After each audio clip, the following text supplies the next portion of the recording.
நான் இந்த வீட்ட விட்டு கிளம்புறேன் அவ்வளோதான். இதுக்கு மேல என்னால இருக்கவே முடியாது அப்படின்னு சொல்லிட்டு விக்கல் சிக்ரம் ஒரு பக்கம் பயங்கரமா அழுதுட்டு இருக்கிறத வந்து பார்க்க முடியுது. சுபிக்ஷா வந்து பயங்கரமா வந்து எல்லாத்தையும் ஐயானா வந்து ஷோ வந்து பார்த்துருப்பாங்க போல. ஷோ பார்க்கலன்னும் சொல்றாங்க. கிளிப்ஸ் பார்த்தாங்களா இல்ல என்னன்னு தெரியல. ஸோ அதில வந்து பார்த்தீங்கன்னா, விக்கல் சிக்ரம் மேல செம்ம காண்டுல இருக்கிறத வந்து பார்க்க முடியுது. ஸோ விக்கல் சிக்ரம் வந்து எப்படி மேனிபுலேட் பண்ணி எங்க 2 பேரையும் வந்து கைக்குள்ள போட்டு வச்சுட்டு அவர் வந்து பயங்கரமா வந்து எங்கள தப்பா கைட் பண்ணியிருக்காரு. அப்படிங்கிற மாரி வந்து சொல்லி பேசிட்டு இருந்தாங்க. சுபிக்ஷா மட்டும் விக்ரம் கூட சேர்ந்து ஆடாம, தனியா ஆடியிருந்தாங்க அப்படின்னா வந்து சுபிக்ஷா வந்து பாமா இருந்திருப்பாங்க. விக்ரம் கூட சேர்ந்தனால தான் அவங்க தெரியாமலே வந்து போயிட்டாங்க அப்படிங்கிற மாரி சொல்லியிருந்தாங்க. அதே மாரி சுபிக்ஷாவும் வந்து முன்ன நல்லா தடவி குடுத்துட்டு, பின்னாடி போய் என்னதான் எல்லா வாரமும் நாமினேட் பண்ணி வச்சிருக்கா அப்படின்னு சொல்லி சுபிக்ஷா மேலேயும் ஒரு வருத்தத்த தெரிவிக்கிறாங்க. அதே மாரி விக்ரம் வந்து ஒரு கிரிட்டிசிசம்ல ஒரு விஷயத்த கூட அக்செப்டே பண்ண முடியாத ஒரு ஆள் தான் வந்து விக்ரம்.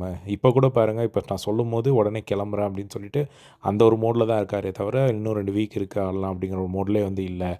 ஸோ அவர் வந்து பயங்கரமா கைட் பண்ணியிருக்காரு. ஒரு நாள் வந்து பார்க்குறேன், 20 பேர தாண்டிட்டு 8 பேர்ல வந்து நிக்கிறேன் அப்படின்னு சொல்லி கால் மேல கால் போட்டு உட்காந்துட்டு ஒரு விஷயம் சொல்றாரு. அப்போ பார்க்கும்போது 20 பேர நீ தாண்டிட்டு வந்த அப்படின்னா, நீ எப்படி வந்த அப்படிங்கிற விஷயம் இருக்குல்ல.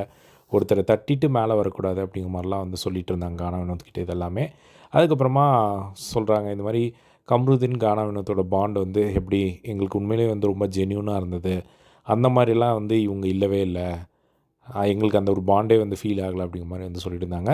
அதே மாரி இன்னொரு பக்கம் வந்து விக்கல் சிக்ரம் வந்து அவ்வளோதான், இதுக்கு மேல என்னால கேம் ஆட முடியாது. நான் கிளம்புறேன் அப்படின்னு சொல்லிட்டு அவர் ஒரு பக்கம் நீங்களே ஆடி டைட்டில் வின் பண்ணிட்டு வாங்க அப்படிங்கிற மாரி வந்து சொல்லிட்டு இருக்காங்க. இந்த ஒரு விஷயத்த தான் வந்து சுபிக்ஷா இது இப்போ வியானாவும் வந்து சொல்றாங்கன்னு நெனைக்கிறேன். ஏன்னா, இப்போ ஒரு கிரிட்டிசிசம் வச்சா அத அக்செப்ட் பண்ணிட்டு அதில என்ன அப்படின்னு சொல்லி அவரு கிரிட்டிசிசம்க்கு அவர் ரிப்ளை பண்றத விட, ஒண்ணு சாரி கேட்குறாரு, இல்லன்னா இப்போ இந்த மாரி ஒரு முடிவு எடுத்து நான் போயிடுறேன் அவ்வளோதான் விட்டுருங்க அப்படிங்கிற மாரி ஒரு மோடுக்கு வந்துடுறாரு. ஸோ இந்த ஒரு விஷயத்த வந்து அவங்க சொல்லிட்டு இருக்காங்க. ஸோ இதுதான் வந்து போய்க்கிட்டு இருக்கு. ஃபர்தரா என்ன நடக்குது அப்படிங்க பார்க்கலாம். எனக்கு தெரிஞ்சு அது பிராங்க்கா தான் இருக்கும்னு நெனைக்கிறேன். அப்படிலாம் 2 பேரும் ஈஸியா விட்டுற மாட்டாங்க. ஸோ என்ன நடக்குது ஃபர்தரா அப்படிங்கிறத அப்டேட் பண்ணுறேன். இதே மாரி எல்லா பிக் பாஸ் அப்டேட் தெரிஞ்சுக்க நம்மளோட சேனலை சப்ஸ்கிரைப் பண்ணி சப்போர்ட் பண்ணுங்கள். தேங்க்ஸ் ஃபார் வாட்சிங்.